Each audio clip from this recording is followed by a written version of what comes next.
Hello my dear friends and family, welcome back to my channel நிறங்கள் colours of cooking and life. இந்த வீடியோவில் ஒரு சிம்பிளான organisation வீடியோன்னு கூட சொல்லலாம். ஜஸ்ட் நாங்கள் எப்படி எங்கள் வீட்டில் ஃபாலோ பண்ணுவோம் அப்படிங்கிற ஒரு ப்ரொசீஜர் தான் நான் இங்கே ஷேர் பண்ணியிருக்கேன். உங்களுக்கும் கண்டிப்பாக யூஸ்ஃபுல்லாக இருக்கும்னு நினைக்கிறேன். ஸோ நாங்கள் எல்லா ஐட்டம்ஸும் எப்படி நாங்கள் ஸ்டோர் பண்ணுறோம் அப்படின்னு தான் நான் இப்போ சொல்ல போகிறேன். இந்த மாதிரி 1 வீக்குக்கு பச்சை மிளகாய் நாங்கள் வாங்கி வச்சுருக்கோம் அப்படின்னா இந்த மாதிரி காம்பு தனியாக பச்சை மிளகாய் தனியாக பிரித்து எடுத்து நல்லா எல்லாத்தையுமே தொடச்சிட்டு இந்த மாதிரி ஒரு ஏர்டைட் கண்டெய்னரில் போட்டு ஸ்டோர் பண்ணி வச்சுப்போம். ஸோ இது சீக்கிரமாக கெட்டு போகாது, நம்ம ரொம்ப நாளைக்கு யூஸ் பண்ணிகிட்டே இருக்கலாம். ஸோ தென் கருவேப்பிலை இது நிறைய இருக்குல்ல, அப்படியே நம்ம கவரில் போட்டு ஃப்ரிட்ஜில் வச்சோம் அப்படின்னா நமக்கு தான் ஸ்பேஸ் கொஞ்சம் இடைஞ்சலாக இருக்கும். ஸோ அதனால் என்ன பண்ணுவோம் அப்படின்னா இந்த மாதிரி தனித்தனியாக பறித்து எடுத்து வச்சுப்போம். நான் உங்களுக்கு தனியாக காமிக்கிறேன் பாருங்கள். இந்த மாதிரி தனித்தனியாக எடுத்து வச்சிட்டோம் அப்படின்னா நமக்கு யூஸ் பண்ணுறதுக்கும் நல்லாயிருக்கும். நம்ம ஃப்ரெஷ்ஷாக எப்போ வேணுமோ அப்போ எடுத்து அப்படியே பறித்து நம்ம போட்டு தாளிக்கிறதுக்கோ எதுக்கோ வேணும்னா நம்ம யூஸ் பண்ணிக்கலாம். இதுவும் பாக்ஸில் தான் வைக்கணும். ஸோ அப்போ நல்லா ஃப்ரெஷ்ஷாக இருக்கும்.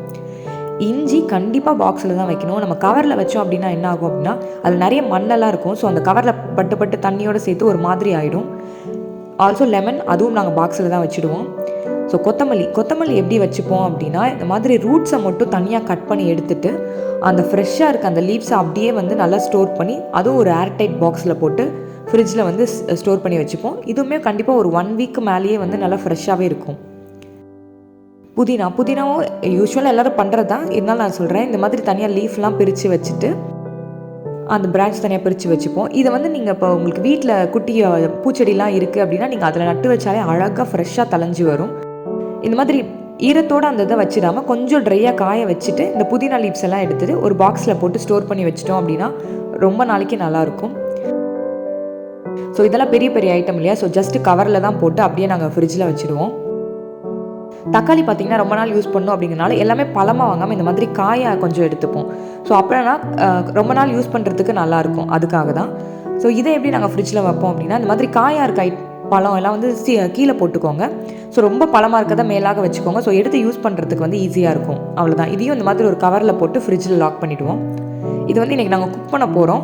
ஸோ அதனால் இதை எதுவும் ஸ்டோர் பண்ண போகிறது கிடையாது. இது இல்லாமல் இந்த சின்ன வெங்காயம், பூண்டு, வெங்காயம் இதெல்லாம் என்ன பண்ணுவோம் அப்படின்னா கிச்சனில் ஒரு ஸ்பேஸில் இந்த மாதிரி கீழே ஒரு சாக்கு பை மாதிரி விரித்து அதில் இந்த மாதிரி காத்தோட்டமாக வச்சுருவோம். ஸோ அப்போ தான் இது கெட்டு போகாமல் நல்லாயிருக்கும். கண்டிப்பாக இந்த வீடியோ யூஸ்ஃபுல்லாக இருக்கும்னு நினைக்கிறேன். இந்த சேனல் நீங்கள் தான் ஃபர்ஸ்ட் டைம் பார்க்குறீங்க அப்படின்னா சப்ஸ்கிரைப் பண்ணி சப்போர்ட் பண்ணுங்கள். Stay healthy, stay happy. Thank you.